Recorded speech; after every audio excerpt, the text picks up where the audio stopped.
Good evening, everyone. Thank you all so much for joining us tonight. My name is Jasper Dent, and I'm the event coordinator here at McNally Robinson, Saskatoon. This event is being held on Treaty 6 territory. This is the land of the Cree, Dene, Saulteaux, Dakota, Nakota, and Lakota, and homeland of the Métis Nation. It's my pleasure to welcome you all to the Saskatoon launch of the Malevolent Eight by Sebastien de Castell, published by Mobius.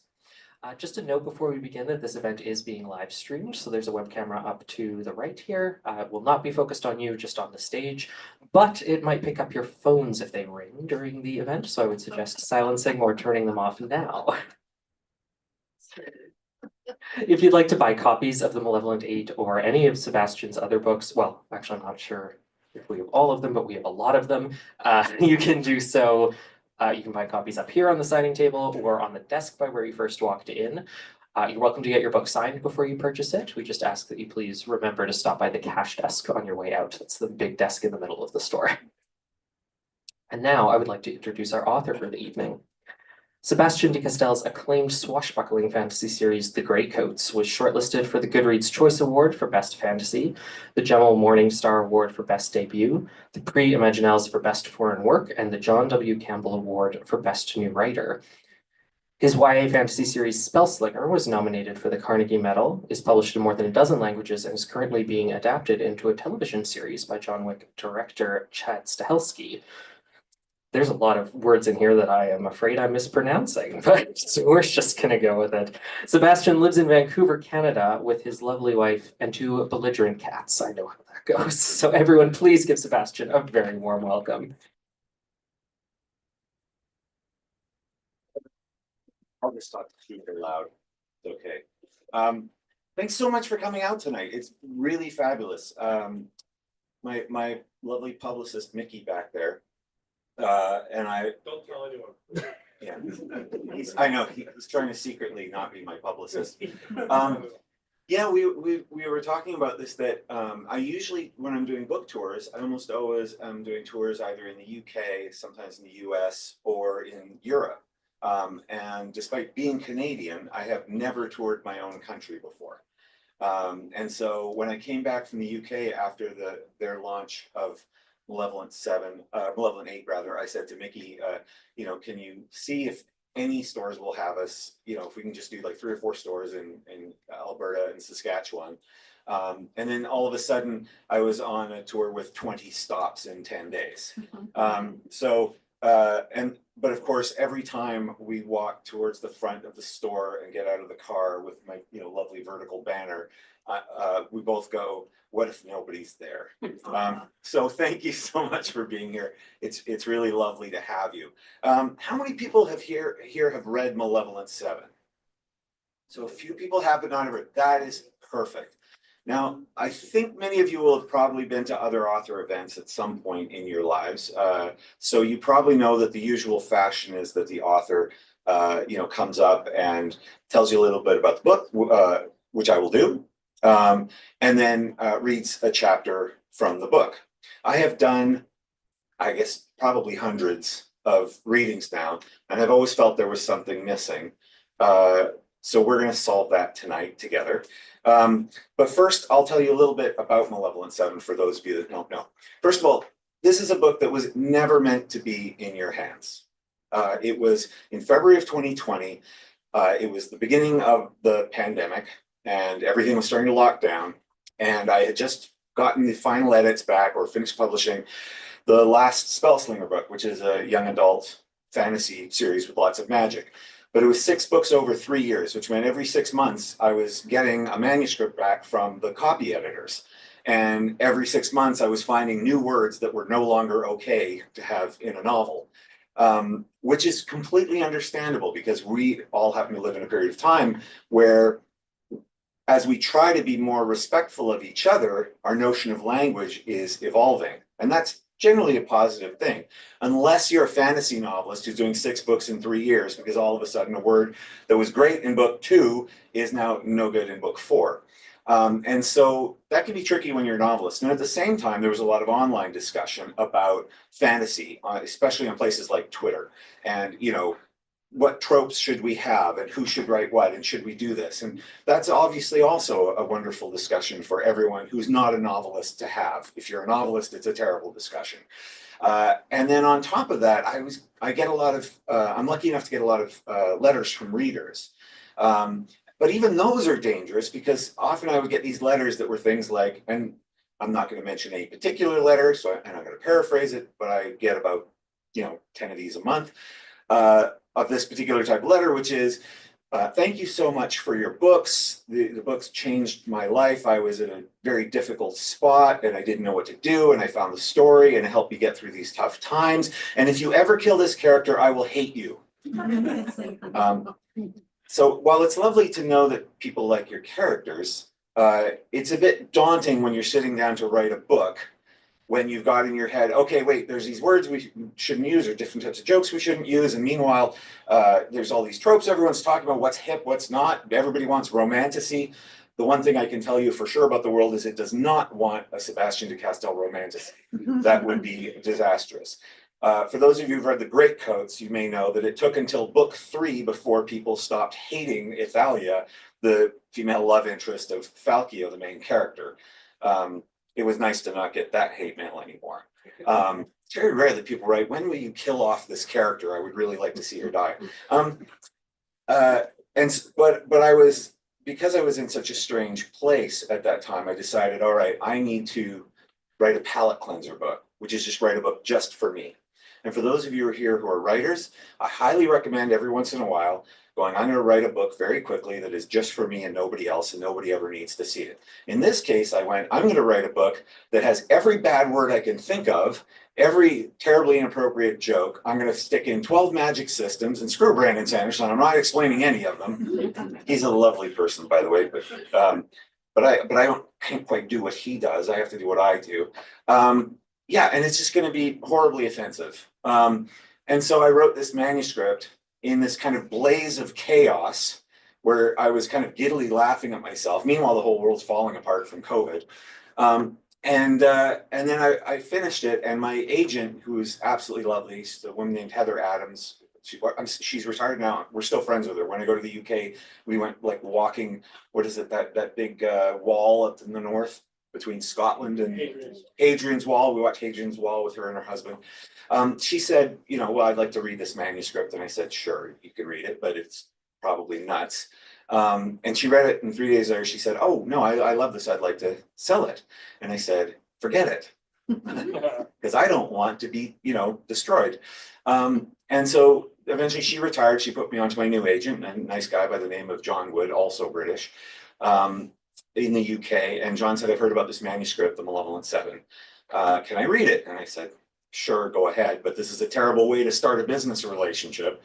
And so he read it, and strangely, also 3 days later, he came back and said, I love this, I want to sell it. And I was a little bit beaten down by then. I said, fine, but you're just going to embarrass yourself because no one's going to buy this.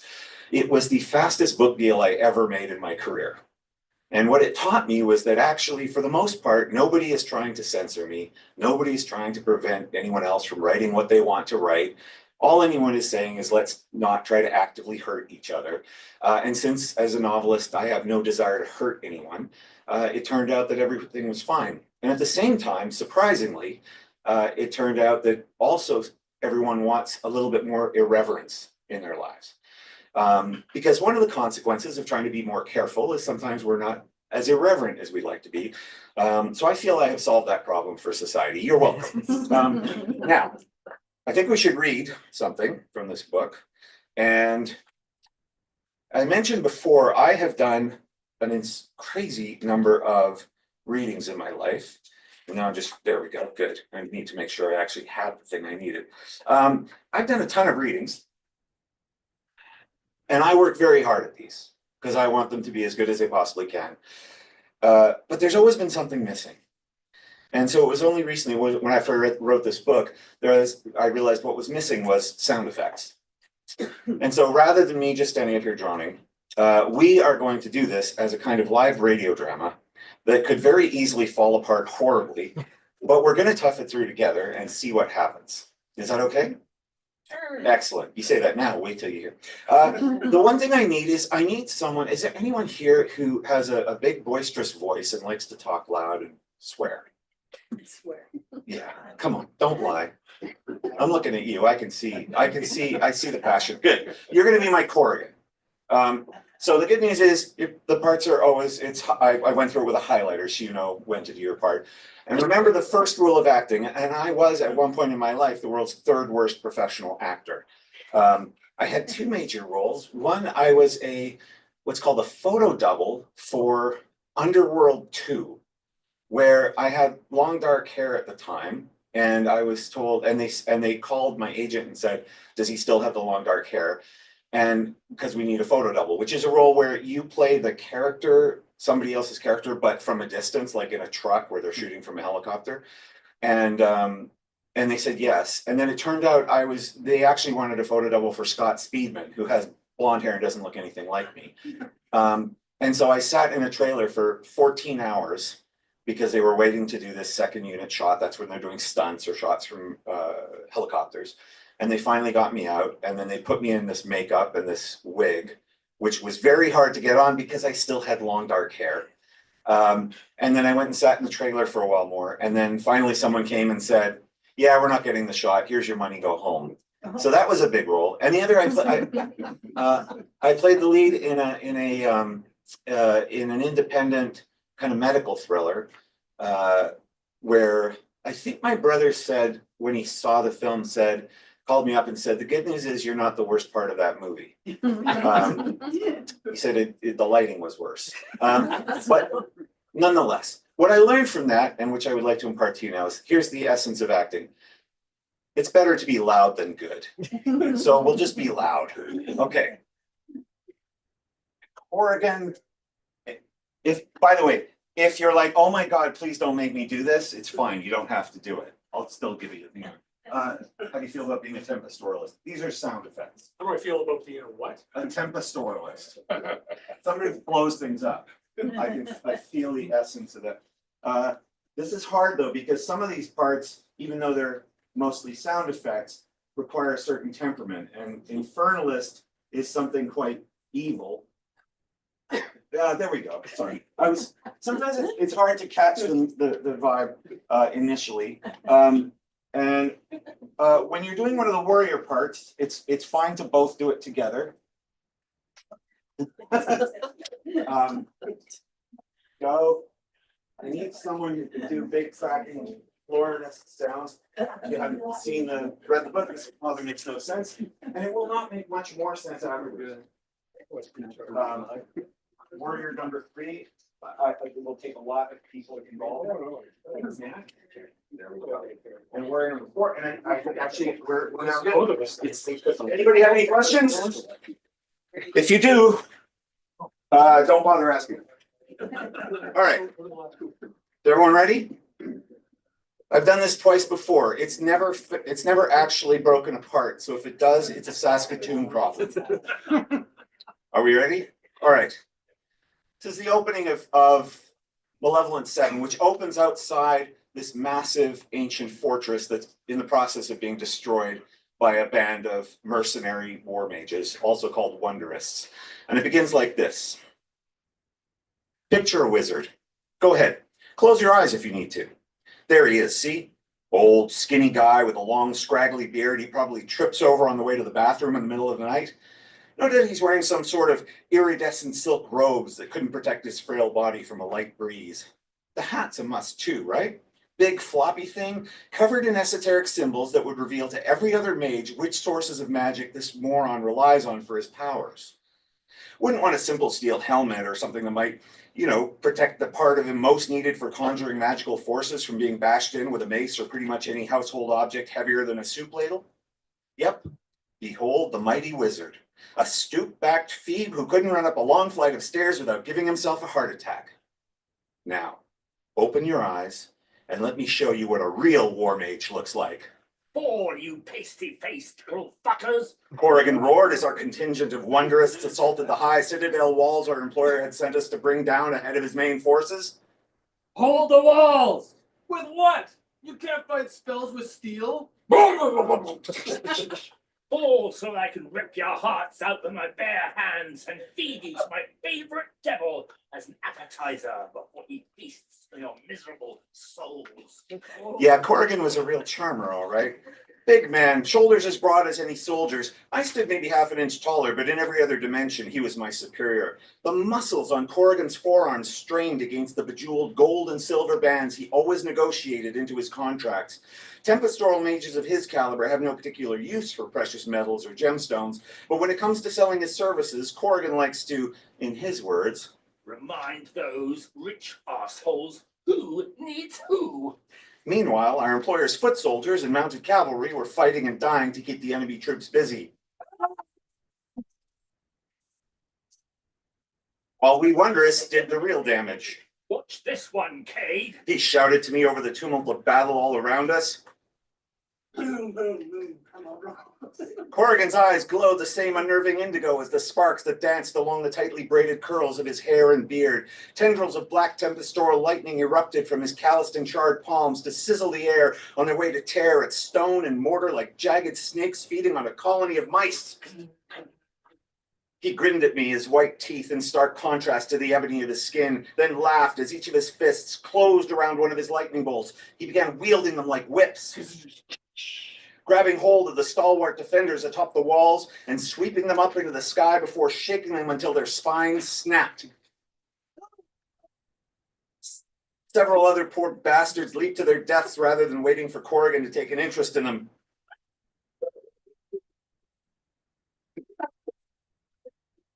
I don't get paid extra for making them shit their pants, you know. I reminded him, my fingers tracing misfortune sigils in the air, so the volleys of arrows the enemy fired at us missed their targets. Our job is to convince them to surrender, not commit suicide. Our job? The indigo braids of Corrigan's beard rustled with the same enthusiasm his lightning snakes showed as they destroyed in minutes the gleaming high-towered citadel that had taken hard-working masons decades to build. Our job, Cade, is to make what we in the trade call an impression. I suppose I couldn't argue with that. Our employer was an ascendant prince, self-declared of course, who'd been having some difficulty convincing the local ruling archons of his divinely sanctioned rule. Sending a coven of mercenary wonderists to wage mayhem and murder, I never lied to myself by calling it war, wasn't likely to convince anyone of Ascendant Lucian's holiness, but as his magnificence had explained it to me, kill enough of the brave ones and the rest will pray to anyone I tell them to. He might be a complete moron, but Lucian was right about that much, as Reist. Ceasefire! Ceasefire! The crossbowmen atop the wall stopped firing their bolts at us, no doubt tired of watching the wooden shafts splinter against the rocks as the ill-luck spells I'd kept around our division meant each and every one of them missed their mark. Meanwhile, Corrigan and a couple of the others got on with blasting their brethren to pieces with impunity. Corrigan lightened up on his thunderous assault and motioned for a nearby equus to spin a little sonoral magic to amplify his voice as he called out to the Citadel's terrified defenders. Womp womp. There now, my little ducklings. No need to jump. Just open up the gates for Uncle Corrigan, and we can all have a nice cup of tea before supper. He glanced back at me. There, happy? You really are a prick, you know that? I took advantage of the momentary distraction among the archers to give my fingers a shake before renewing the shield over our squad of 11 wonderists. Corrigan shrugged. What do you expect? I conjure rampant fucking devastation from the tempestral plane for living so that one group of assholes can conquer another group of assholes. And then a couple of years later, that second group of assholes hires me to kill off this first lot. That can't be good for the soul. Truer words had never been spoken. Enemy wonderists! One of our comrades shouted. Up on those high walls, the telltale shimmer of auroral magic, that being the nice people kind, appeared. Archon Beleda had finally sent out her own contingent of wonderists to kick our arses.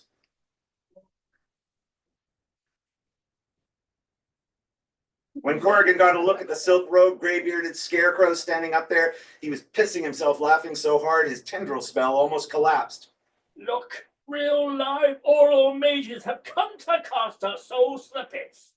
Kneel before these noble miracle workers and weep for mercy, for surely the judgment of the Lords Celestine is at hand. The rest of us didn't laugh. We focused on our jobs, which now included sending those dignified old men and women to their graves. It wasn't Archon Beleda's fault her defenders couldn't beat us. They were locals, patriots fighting for a noble cause, while we were mercenaries, motivated by greed and lousy upbringings, loyal only to the fees our employer had promised us. The poor bastards never had a chance. One of the enemy wonderists, a silver-haired woman already dripping with nervous sweat, took the lead. Blood seeped from her eyes as she cast a sorcerous incantation we in the business call a heart chain, because it pierces right through defensive spells to burst the enemy's blood vessels. It's not the sort of thing any of us would use because it's a conjoined sympathy spell, which means a heart chain also kills the person casting it. I marveled at the old codger's redoubtable courage and sacrifice as the thread-like silver tether stretched across 200 yards between them to bind her heart to Corrigan's. The big brute's eyes went wide as thick fingers clawed at his own chest. He turned to me, but no sound came from his lips as he mouthed my name. Corrigan Blight was a monster, no doubt about it. He killed people for money, and he did it without ever questioning whether such acts could be justified. Anytime I'd asked whether perhaps there was a better way to earn a living, he'd slap me across the head and proudly declare, In the past, didn't make the rules, don't plan to break them. if you stuck him next to the old lady on the wall and asked 100 people which one of them deserved to live, not one of them would say Corrigan. Well, except me. Corrigan was my friend, which was a hard thing to admit to myself and an even harder thing to find in this profession. He'd saved my life more times than I'd saved his, and I know that doesn't justify the choice I made in that moment, but maybe it explains why, without giving it a second's thought, I conjured a poetic injustice. Beneath my leather cuirass, a set of 3 intertwining sigils etched into my torso began to smolder. Then the sigils appeared in the air before me as floating scrolls of ebony ink, curved and edges glimmering. I could feel the seconds counting down towards Corrigan's heart bursting in his chest. He clutched at my shoulder in panic, or maybe searching for a final moment of human connection. I shrugged him off. I needed to concentrate.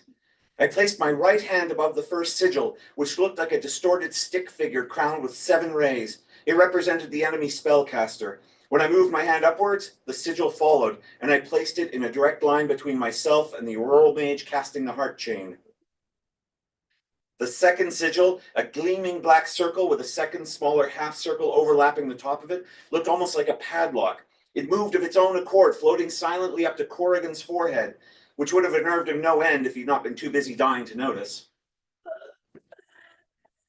The particular forms of magic I work manifest a kind of elementary consciousness within them, which meant that the spell knew Corrigan was the target of the Auroral Mage's heart-rending invocation.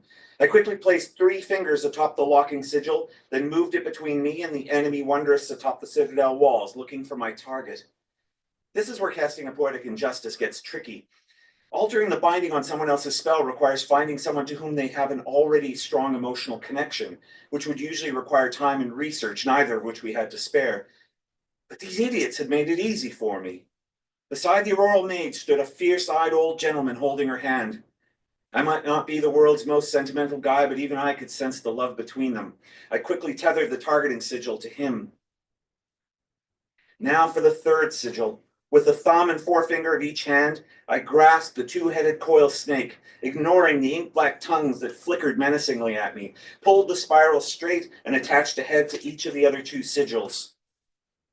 The thin silver thread binding the Auroral Mage to Corrigan snapped away from him, whipping through the air with blinding speed before attaching itself to the old man next to her.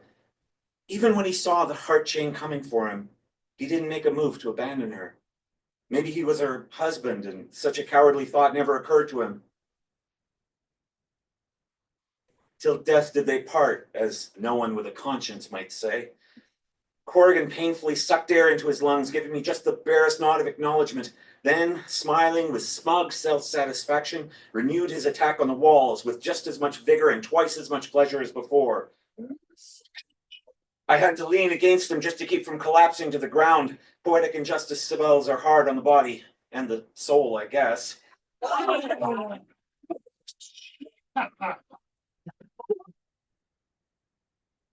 In case I hadn't made this clear already, we're not exactly the good guys. But don't worry, by the end of this story, me, Corrigan, and the 5 other wonderists who would come to be known as the Malevolent Seven would definitely be getting what was coming to us.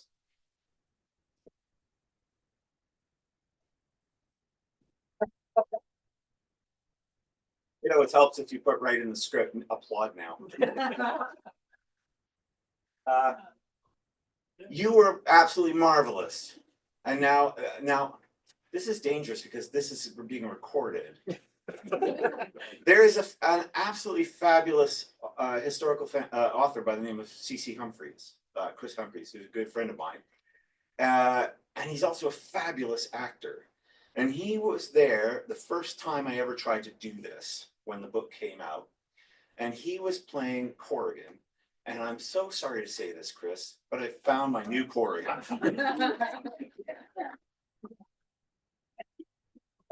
Right. Now, I have to be mindful of time, of course. I wonder if I should tell you a terrible story before we get to questions. All right, this is a terrible story. I was in Edinburgh recently, and I got to sit down for a drink with a good friend of mine. His name's John Gwynn, who is a fantasy author. He's absolutely fabulous. And he and his wife had just come up. They'd driven up for hours. Their car had broken down. They were trying to get their first meal of the day. And so I said, no problem, I'll do all the talking. And so I was just telling various goofy author stories that I assume we all have of weird things we've done and weird things that have happened in the business. And they were laughing, which I thought was lovely. And at the end, John said, you have the most bizarre author stories of all time. And I said, well, that's ridiculous. We all have those stories. And he said, no, we have professional careers. And I thought, well, that's nonsense. How is it possible that I have all these strange author stories? And I haven't figured it out yet, but maybe with your help, I will, as I tell this next story. So I mentioned that Malevolent 7 was never meant to be published. I wasn't even planning to self-publish it. But then through all those events, it happened to get published. And even more surprisingly, it became a big hit book. So suddenly it was selling tens of thousands of copies around the world, and everything was going wonderful. And my agent called me up and said, the publisher would like a sequel. And I said, that sounds lovely from the standpoint of an artist. Go get me a check. And he said, well, no, first you have to write a book proposal. And I said, why would I have to write a book proposal? They want a sequel to a book where they want the sequel because the first book was successful. And he said, that's just how the business works, but don't worry, take as much time as you want. And something about me is I absolutely hate writing fiction book proposal. They are a nightmare. And I will soon share that nightmare with you, so I apologize in advance. But I got off the phone and I said, there's no way I'm spending more than an hour on this. And I tried to write the most offensive pitch I could, because every time I've ever written a fiction pitch, and I've had, I don't know, a dozen different book contracts now. I have 8 books under contract going forward. I have 17 novels published, but every time I've had to write a book proposal, it's gotten rejected. So I went, screw it, they're going to reject it anyway. I'm going to do this my way. Now, so book proposal for the sequel to Malevolent 7. I thought I would just read it to you now so you know. And this is exactly what I wrote in that day, and I held true to the rule. I would only spend 1 hour on this. There's different sections to a fiction book proposal for those of you who'd like to write one after this show. Section 1, possible titles. The Good, the Bad, and the Wicked. The Forsaken 7. The Irredeemable 8. The Malevolent 8, aka God, Are We Ever Lazy? Section 2, core concept. Okay, so the Malevolent 7 was a pretty successful book that turned tens of thousands of readers into would-be homicidal war mages, but let's face it, modern audiences deserve better. Enough with the namby-pamby, self-flagellating, oh, woe is me, for I am a tainted soul wrapped in a broken spirit, unworthy of redemption. Crap. Our readers deserve protagonists whose utter lack of moral clarity and basic human decency would make death row convicts vomit in revulsion. So let's start by murdering some angels. Section 3, sample. Now, the sample is meant to be 3 to 5 chapters of what would be the finished book, written as one writes professional chapters. Obviously, I wasn't going to do that in an hour, so I decided I would write a really horrific Hollywood style treatment of what an opening scene might be. And it went like this. Across a pristine desert, crystalline grains of sand dancing in a gentle breeze, a song more beautiful than any heard by human ears summons the dawn. The words are in a language never before spoken on earth, yet every subtle meaning is instantly understood and will thrum forever inside the hearts of those listening. I really think thrum is a wonderful word. I've never had a way to put it in an actual book, so I needed to do it here.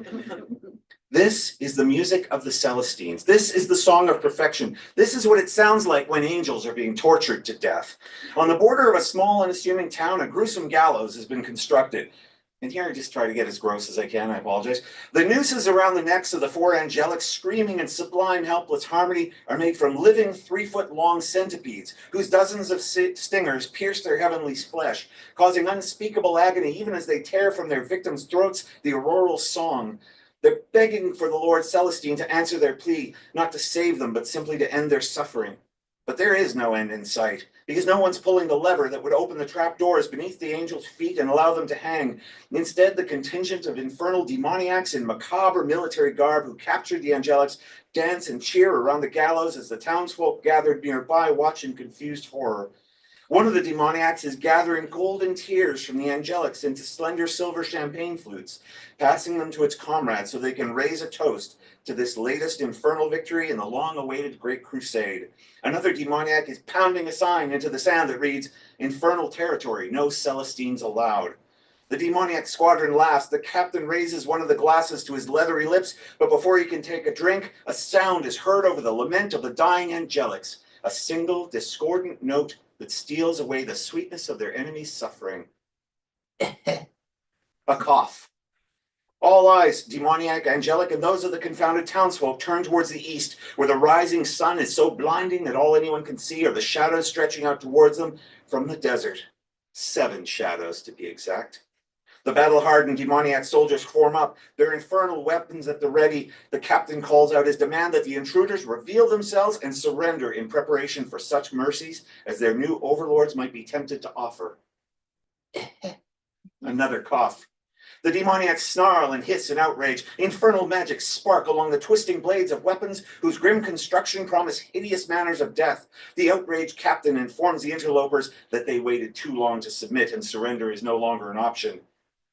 "We couldn't agree more," says one of the shadowy figures. Chaos ensues. The morning sun's rays no match for the mayhem of magics unleashed outside that small desert town. Now it's the demoniac's turn to sing their lament, or scream it anyway. With power and ferocity beyond mortal ken, the demoniac soldiers fight, promising a 1,000 torments to be suffered by those who dared interfere in their great crusade. Meanwhile, their 7 opponents tell jokes. Well, they also rip the demoniacs to shreds with spells as varied and bizarre as those casting them. Corrigan Blight, a tempestural mage who blasts his opponents with bolts of black and indigo lightning. Galas, a young blood mage who's barely controlled magic to prove that whether or not demoniacs have souls, they bleed plenty. Shame, a former angelic whose touch sculpts the flesh of the demoniacs into perverse parodies of the angelics they were torturing. Alice, herself a demoniac, who styles herself as a paladin justiciar, tearing through the infernal spells with and bodies with her whip sword. Aradeus Mosen, the handsome, dashing rat mage, who offers each of his opponents a polite apology before slicing them to bits with his flashing rapier and horde of tiny accomplices. Cade Ombra, their leader, once an infernalist mage, now something else, something he hasn't admitted to the rest of his coven. His magic is subtler, harder to perceive. But when Cade gets up close and personal with the captain of the demoniacs, he reveals to the captain the true source of his spells right before killing him. And here's where I discovered I had a slight problem, which is I said there needed to be 7 of them coming out from the desert, but I only had 6 coming out of the first book, which means I needed to add a character, and I really didn't have time to think this through. So I went, screw it, the publishers are going to turn this down anyway, let's give them a just reason for doing so. And so I came up with this. And then there's a Temper, a weirdly large rabbit-looking mammal who moves around by hopping on its powerful hind legs and uses his long tail to grab hold of the necks of demoniacs so he can punch them to death and then drink their blood. Yeah, he's a fucking vampire kangaroo. How did Malevolent 7 end up recruiting a vampire kangaroo? Who knows? I'll figure it out later. Back to the battle. It's a bloodbath, but hey, the jokes are pretty funny, and who gives a shit about a bunch of vicious angel-torturing demoniacs anyway? Bless you, cry out the angelics as they're freed from the centipede nooses. Their song changes from a lament to a triumphal anthem to the glory of the Celestines. This, they say, is the proof of the righteousness of the Great Crusade. For soon the auroral forces will sweep over the mortal domain, bringing righteousness to all. Rejoice, one of the angelics tells the frightened townsfolk. For though this be but one humble town, from this day forth it is a single small settlement in that most magnificent of cities, New Celestine. That's when Cade and the rest of the seven start killing the angelics. When the last one is dead, the vampire kangaroo stumbles around the desert with a lopsided grin on his face. What's up with him? Corrigan asks. Angelic blood, Alice answers, trying to hide her tongue moistening her lips. Surprisingly alcoholic. As the seven prepare to leave, one of the town elders calls out, Wait, why did you? She turns towards the carnage all around the gallows. Why'd you go kill them angelics if you're supposed to be the good guys? Corrigan stops, shoots the elder a grin as he replies, Sister, what the hell gave you the impression we were the good guys? Section 4, detailed synopsis. This is where I thought maybe I was starting to go a little bit off the rails. Because I wrote, you think I'm about to reveal the rest of the book? Does that sound like something the author of that opening would do? Seriously, wake the fuck up, you rube. Okay, I may have gotten swept up in the spirit of the opening. Let's just say that the Malevolent Eight, stupid name, but we'll find something better. Really says stupid name, but we'll find something better. Is a dark fantasy adventure in which Cade and his 6 fellow wonderists, well, 5, because we're not sure if the vampire kangaroo is some kind of totemist mage who screwed up a spell or just an actual vampire kangaroo, struggle to hold back a war between the infernals and Celestines that's been at the center of both their beliefs since the dawn of time. It's a story about how there's no such thing as a righteous war and how we never hear about those who try to prevent these glorious wars from happening. Mostly that's because those who try to prevent war are pacifists, and we all know how useless they are. Instead, we get Cade and his band of merry psychopaths blazing a path of mayhem and destruction through the land as they try to force the Lords Devilish and Lords Celestine to abandon the mortal domain and save their shitty hides. Oh, and the vampire kangaroo kills a shit ton of people in particularly gruesome ways. Malevolent Eight, let's get cancelled. I thought this was the funniest joke anyone had ever played on their literary agent in the planet, and therefore I sent it with the following cover email to John Wood, care of RCW Literary Agency, London, United Kingdom. Subject, proposal for a sequel to the Malevolent Seven. Dear John, attached please find the requested book proposal for a sequel to the Malevolent Seven. I believe you will find that in form and style it adheres to the highest standards of fiction proposals for our industry. However, if you have any minor tweaks you'd like me to consider, kindly forward these at your earliest convenience. Yours truly, Sebastien de Castell. And I sent that off, and I laughed and had breakfast and told my wife, I just, showed those guys, this is what happens when you make me write a book proposal. What I hadn't counted on was that my agent has the sense of humor of a 13-year-old boy, and he forwarded it, as is, to my publishers. 2 days later, we got a one-line email back. It said, you had me at Vampire Kangaroo. They did not, in fact, buy the sequel. They bought 2, and it was the biggest book deal I'd ever done before. That is when I learned that when people say, not every author has really weird stories to tell, I think I'm starting to have a clue as to why. Because I think I've allowed a little bit too much chaos into my life, which is the good part about that is the only way I can write the Malevolent books is out of chaos. When I write other books, like the Great Coat series, I spend forever on them, and because they're all about idealism and different issues around that and swashbuckling and elegant things, and then I go and sit down and write the Malevolent books and basically just try to turn myself for as short a period as possible into a psychopath. With that, I'll take questions. If anyone has questions. If you have a question, I can bring a microphone to you. Yeah, and you should also know this. The second most sad thing for any author than coming to an event and having no one there is coming to an event and no one has any questions. Thank you for taking pity on me. May you be the first of many. How did you get started as an author in Canada? Well, I'm just curious. How do I get started as an author in Canada? So everybody's story is a little bit different. And now there are a lot more opportunities because there's self-publishing or indie publishing, and I have lots of friends who are great who do that. In my case, so I was not the kid that anyone thought was artistic, which clearly I have shown that I must be now after reading that email. So I had never written anything. I was 27 years old and I was in a rock band, touring cover band, playing Brown Eyed Girls 6 nights a week and earning about $250 a week. And I was being sued by the bass player for control of the band. That's how sad my creative life was. So I did what I usually do, which I went to the library in search of inspiration, and I found a box of cassette tapes called Let's Write a Mystery by Ralph McInerney, who was, he's passed away now, he was a mystery author out of the States. And also a Catholic priest, I think, or at least he was a teacher at Notre Dame University. And I didn't even have a cassette player. Like I had to go find one. And it was this very strange, almost, it was like listening to a science teacher going, you know, today we're going to write our protagonist. Have you made your pages today? And I don't know why, but it kind of unlocked it for me. So I tried, like many people, I found my way to writing a first novel. It was possibly the worst novel ever written. As a point aside though, when I got my first agent, she said, do you have any other books in the hopper? And I said, well, I have this old book I wrote, my first thing, called Skeletons in the Cloister. It's an archaeological mystery, but it's absolutely terrible. No one will ever publish it. And she said, oh no, I can sell that. And I said, no, you don't understand. It's terrible. And she said, yeah, but it's a great title, which teaches you a lot about how the book business works. I had got so much out of that experience of writing a novel, and I recommend everyone write at least one novel in their lives if you've ever had the urge, because all that mattered was it's like if you run your first marathon, which I don't do, but I'm assuming. You don't run your first marathon going, it's only worth it if I win. You run your first marathon to change your body into a body that can run marathons. And you write a novel to change your mind into a mind that can write novels. And that is such a wonderful experience that I was fine with it. But years later, I think 9 years later, in fact, there was a thing called the 3-day novel writing contest that happens every year. I think it must have just happened this year, unless they've gotten rid of it, where people try to write as much of a novel as they can in 3 days. I registered on the very last day. I didn't even think about it. You're supposed to start at midnight. I went to bed. I got up at 7 a.m. And somehow over the 3 days, I ended up writing 44,000 words. I also had a music gig at the same time, by the way, during that I had to go. I had to sing The Lady in Red at a wedding. The band included the drummer, the bass player, and 2 keyboards, and then me singing the song. And both keyboards broke at the same time. That was the worst rendition of a Krista Berg song since Krista Berg. So sorry, I'm a fan. Anyway, so I wrote this novel, and again, I had that amazing experience. And so years later, I decided, you know what, I'm going to give this a shot.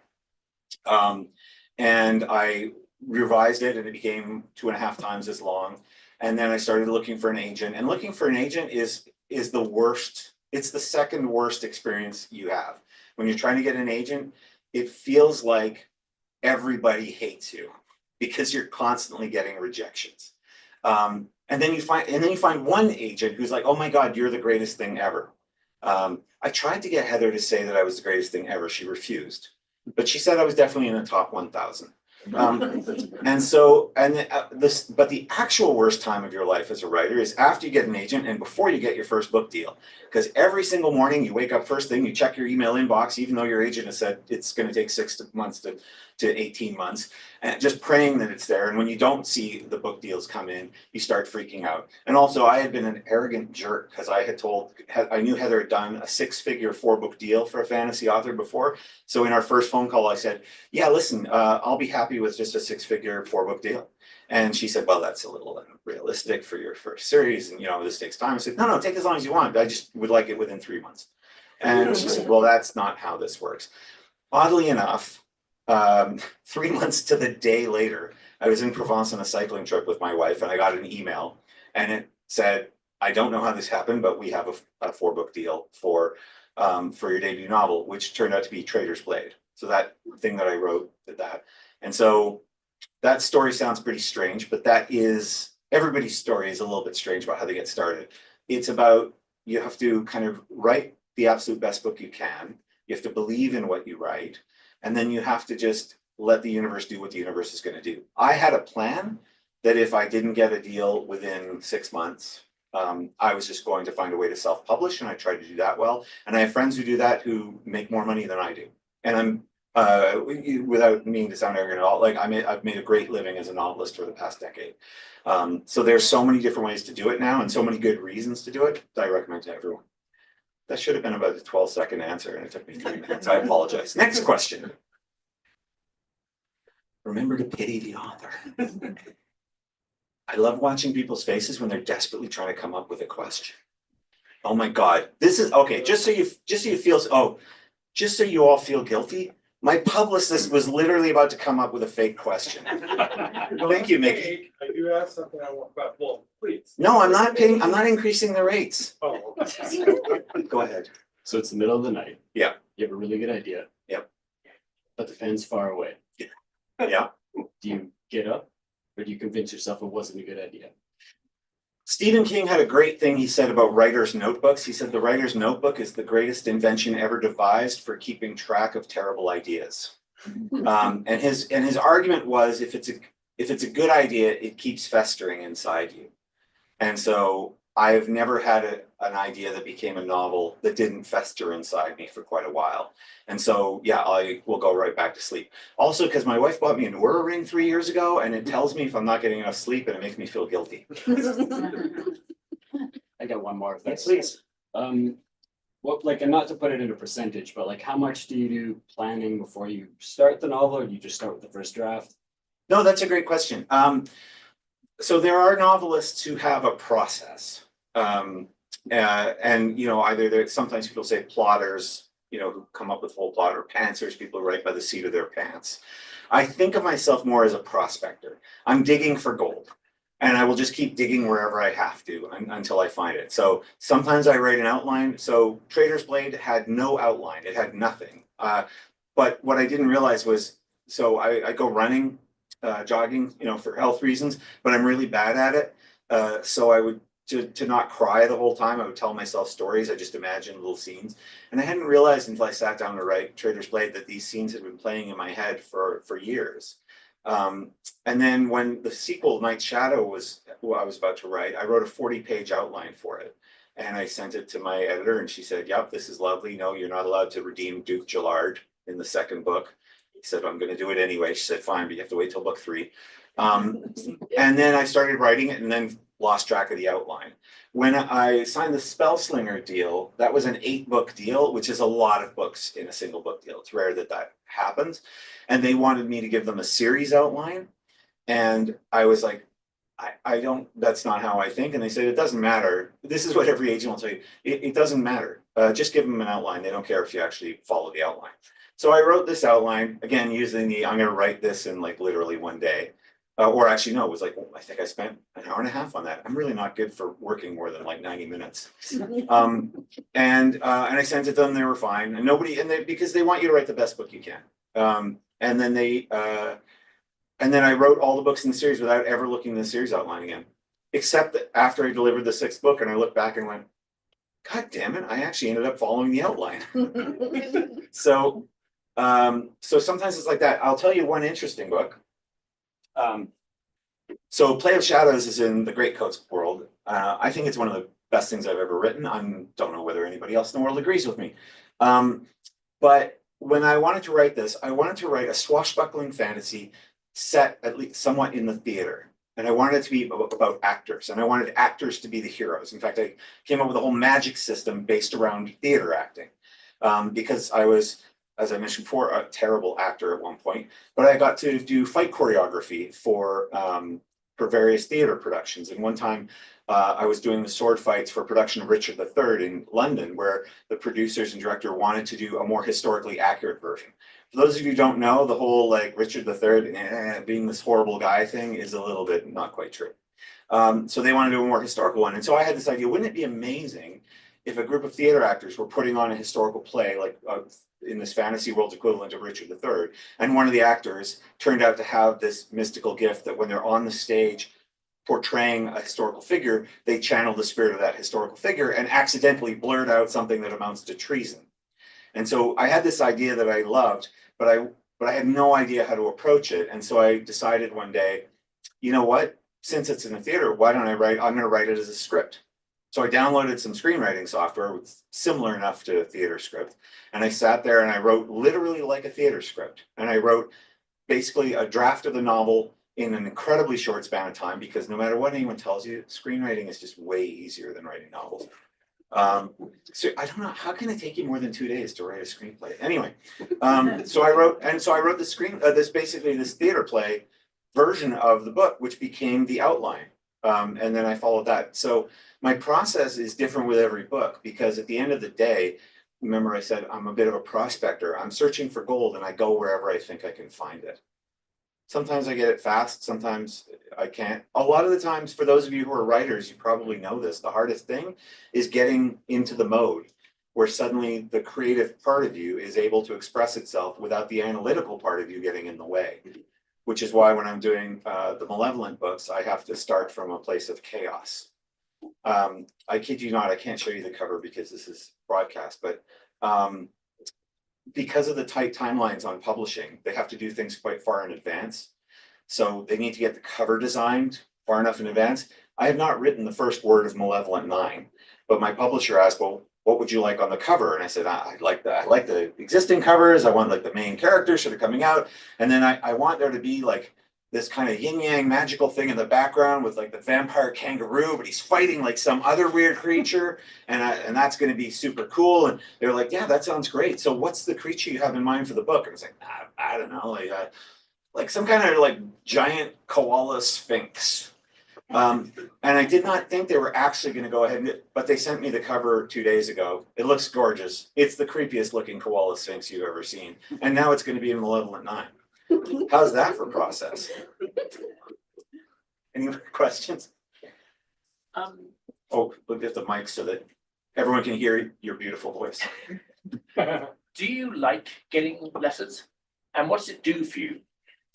I love getting letters because more than anything else, I mean, there's different kinds of letters that you get. Sometimes I get letters going, I love all your books. Please tell me how to become a rich, famous novelist. And can you read my book and blurb it, please? And that's fine. I answer every single letter. And honestly, if some of you are authors and you're like, this is not for people on YouTube, sorry. But if some of you are authors and you're like, oh, I read a fantasy novel and it's about to come out next month and, you know, I really need someone to blurb it. If you send me a request, I will try it, but I don't like a lot of stuff. And so I'll end up writing back going, thank you for sending it. I'm really sorry, it's not my thing. But if it is my thing, then I will happily do it. So I get some things like that, but I get a lot of, for each series, it's something different. That's what's kind of interesting about it. The Spellslinger books, because, has anyone here read the Spellslinger books? Yeah, so the Argosy, how would you describe the Argosy? Sort of Zen tricksters. Zen tricksters. That's the best one I've heard. That's way better than what I say. How do you feel about writing book proposals freelance? The Argosy, so it's a world full of magic and all these kind of, mages and all these different kinds. And the main character, Kellen, that's all he wants to be, but his magic is disappearing at the beginning of the first book. And he meets this woman called Farius Parfax, who's an Argosy, and the Argosy don't have any magic. They just take very human things and try to turn them into almost magical things we all share: eloquence, dance, music, martial arts, resilience, swagger, right? And so the Argosy are these people without magic, who aren't about being special, and yet manage to do these amazing things. And unlike all of these sort of very military orders where everybody has ranks and stuff, the Argosy refuse that. Everyone just chooses their own path because their theory is no one knows exactly what the right path is for you. So you sort of have to choose your own path. You would not believe how many people out there feel like there is no path for them in the world. Like feel like they're none of the traditional channels. Shall I be a doctor? Shall I do this? What kind of person will I be? They feel like it doesn't work for them. And so they read the Spellslinger books and I get these emails saying, I never thought there was this other thing I could do, and just choosing, and then tell me their Argosy path names. So the Argosy have names like Farius Parfax, her path name, she's the path of the wild daisy, because her theory about the universe is that what you should do is look for beauty in places you don't expect it. The wild daisy grows in places we don't expect it to. And so I get a ton of that. Every once in a while I'll get emails from someone who's changing their name, and they ask if they can use the name of a character or naming their kid after one of my characters. There are more than one Rikus the squirrel cat out there, as it turns out.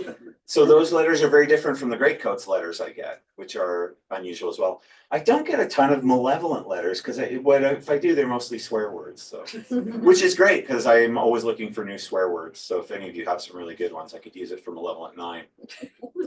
Again, a really simple question with a terrible answer. I think we have time for about one more question here if anyone wants to speak up. Third, that saddest thing that can happen. Moderator says, is there any final questions? And nobody puts their hand up. Thank you. Earlier you mentioned C.C. Humphreys, or Yeah. Chris Humphreys, the actor. Yeah. And you were probably correct in saying that he did a much better job than Chris. Fabulous. But I'm worried for you because I know that Chris is trained as a gladiator. So are you worried about that at all?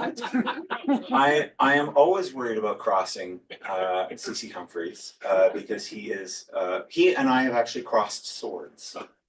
When Traitor's Blade was first coming out, he had a book called Shakespeare's Rebel, which is a fabulous book about Shakespeare's fight choreographer. So it's a spy adventure set in Tudor times about the guy who choreographed Shakespeare's fights. So you should all buy that. Because then maybe Chris won't kill me. But we were asked to be at the Vancouver International Writers Festival, and they said, and they scheduled us for a sword fight without really asking if we were willing to do that. And so Chris had a sword fight for the launch of his book, and so I had to learn the part of a guy who was a magnificent, godlike 6'6" Brazilian guy from a fencing school, and I hadn't done any fencing for quite a while. But we choreographed it, and because we got all the specs for the stage, and so we made sure everything was fine because it has to be safe because you really don't want to stab someone in the eye with a rapier. And then we got to the event and they said, oh, no, we moved it to this one. And the stage was half as long and there were tons of tables in the front. And they said, oh, and by the way, it's for high school students. So yeah, we successfully didn't kill any. But yeah, Chris and I are good friends. We're also friends with Christian Cameron, who is also writes as Miles Cameron, who's a fabulous fantasy author, but it's Christian Cameron. I'm now plugging his book, which I said I wasn't going to do. He has a great book out. After you've bought the 17 novels of mine, The Venetian Heretic by Christian Cameron is just a lovely swashbuckling book. So yeah, thanks for looking out for it. Also, thanks for making me stick my foot in my mouth again about Chris Humphreys, because now he's going to go, why am I seeing this on YouTube? My name, sorry, that's the worst Chris Humphreys accent ever. Ladies and gentlemen, you have been absolutely wonderful. I would be delighted to sign books for you. Everyone who gets a book signed today, we have these limited edition book charms that are really lovely. I'm the least crafty person on the planet, but I sourced all these beautiful charms and parts and had to sit there for days with O-rings, putting these things together, turning to my wife, who is actually crafty, saying, hey, could you help me do this? And she said, I'm not wrecking my nails for your stupid bookmark charms. But they are a lovely gift that we believe all the blood has been cleaned off of.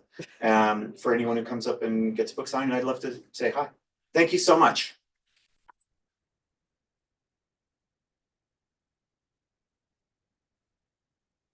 Oh, and if you don't want your script signed, please give those back. Otherwise, I have to print them. The hotels are getting pissed at me.